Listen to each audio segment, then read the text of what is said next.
आज हिंदुस्तान पेपर में लोक सेवा आयोग चयन से संबंधित सूचना पढ़ी।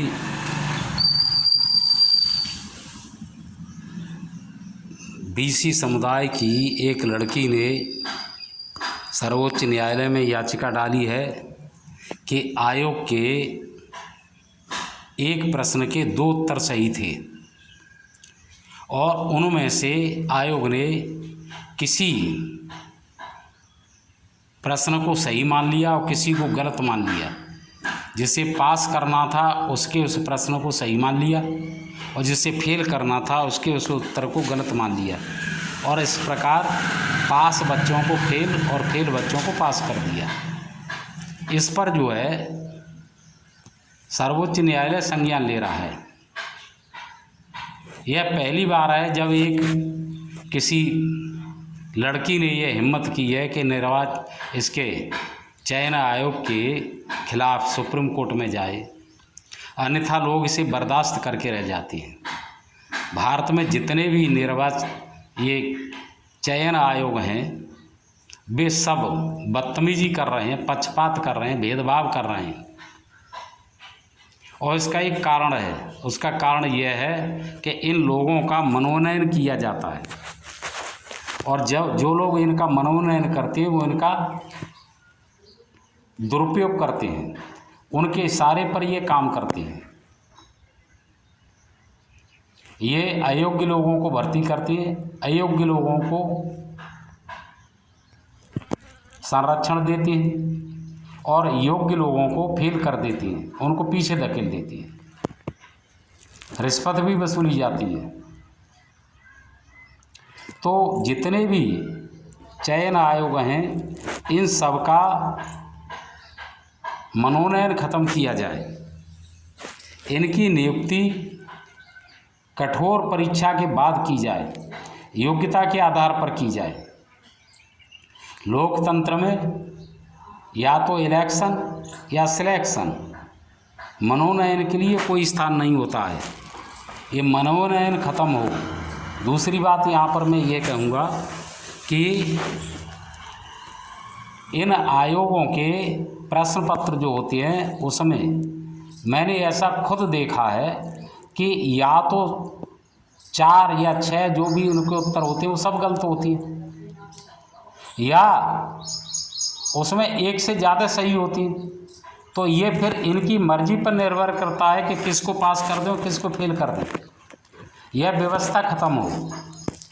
इसके साथ ही विशेष सेंटरों पर बेईमानी भी की जाती है।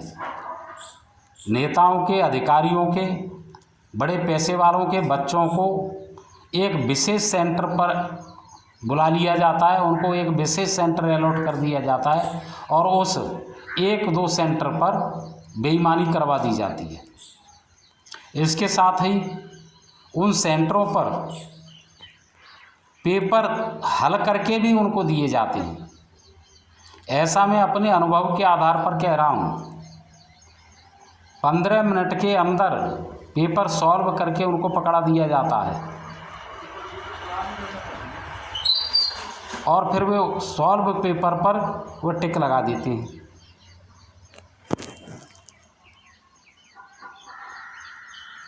इसके साथ ही एक और बात है कि ये इस्लामिक स्टडी क्या है। इस्लामिक स्टडी के आधार पर लोगों को क्यों चयन किया जा रहा है? क्या धार्मिक शिक्षा लेकर के ये लोग निष्पक्ष भाव से काम कर पाएंगे?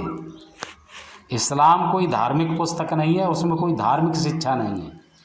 इस्लाम एक ऐसा दस्तावेज है जो अपराधियों को पैदा करता है, उन्हें अपराध करना सिखाता है, अपराधों के लिए प्रेरित करता है। तो इस पर प्रतिबंध होना चाहिए। यदि इस्लामिक स्टडी पढ़ाई जाती है तो सनातन स्टडी भी पढ़ाई जाए, सिख स्टडी भी पढ़ाई जाए। उसके आधार पर क्यों नहीं चयन होता है?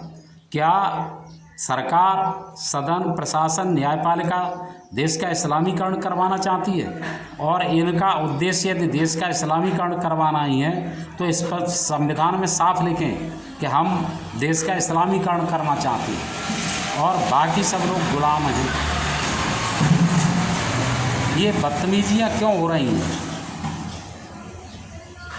इसके साथ ही अंग्रेजी भी शोषण का और अन्याय का आधार बनी हुई है। जो पेपर बनते हैं वो अंग्रेजी में बनाए जाते हैं और फिर उनका हिंदी में अनुवाद किया जाता है। तो अनुवाद करते समय पहले तो अव्यवहारिक शब्द रख दिए जाते हैं, जो प्रचलन से बाहर शब्द हैं उनको रख दिया जाता है। इसके साथ ही आगे के शब्दों को पीछे के शब्दों को आगे रख दिया जाता है। जब किसी बड़े वाक्य में ऐसा कर दिया जाता है कि उसमें आगे के शब्द पीछे के शब्द आगे रख दिए जाएं तो विद्यार्थियों को उनका अर्थ समझने में, मतलब उस प्रश्न को समझने में बड़ी कठिनाई होती है, समझ ही नहीं पाते। जब प्रश्न ही नहीं समझ पाएंगे तो उत्तर तो गलत होगा ही। तो यह भी ख़त्म हो, पेपर हिंदी में बनाए जाए, सरल भाषा में बनाए जाए, छोटे छोटे वाक्य बनाए जाएं और फिर उसका अंग्रेजी में अनुवाद किया जाए।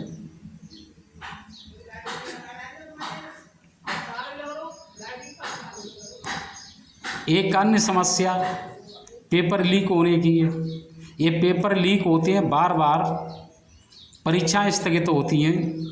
5 करोड़ लोगों ने फॉर्म भरा था और एक व्यक्ति का एक फॉर्म पर 1000 खर्च मान लो तो भी कितना खर्च हो गया भैया?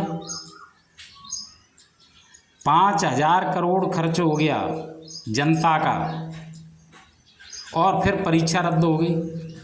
इनमें से कितने बच्चों अगले परीक्षा तक ओवरेज हो जाएंगे, कितनों की परिस्थितियां बदल जाएंगी, कितनों का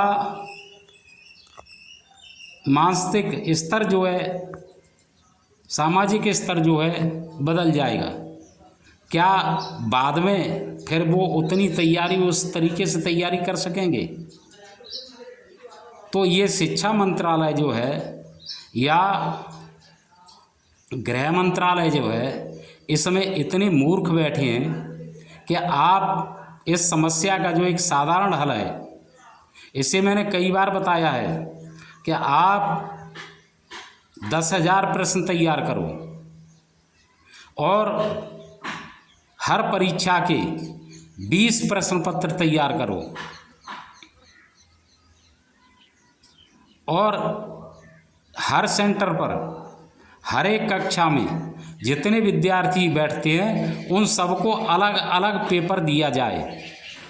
यदि एक परीक्षा के 20 पेपर होंगे तो कोई भी विद्यार्थी न नकल कर सकेगा, न कोई नकल करवा सकेगा और न पेपर लीक होने की समस्या रहेगी।